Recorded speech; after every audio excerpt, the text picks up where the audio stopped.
ఇద్దరూ కలిసి చదువుకుని వినండి చాలు. ఎంత అందంగా ఉంటుందో ఆ ఇళ్లలో పెళ్లి.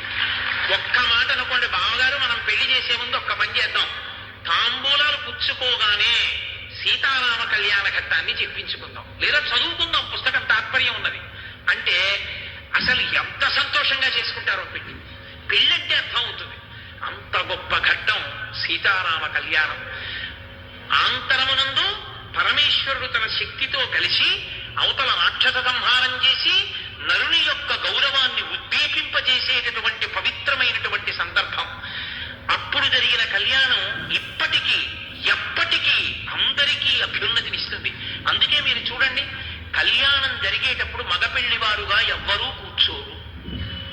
ఎవరో అమాయకుడు తెలియక నేను రాముడి పక్షం అంటారేమో గాని కళ్యాణంలో ఎవ్వరూ మగపెళ్లి వారు ఉండరు.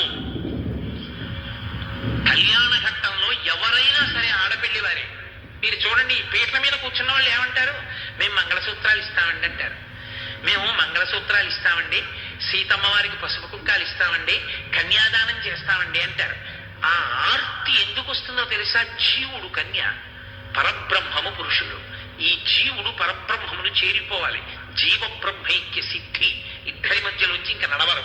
పూర్ణమద పూర్ణమిదం పూర్ణాత్ పూర్ణముదచ్యతే పూర్ణస్య పూర్ణమాదాయ పూర్ణమేవావశిష్యతే.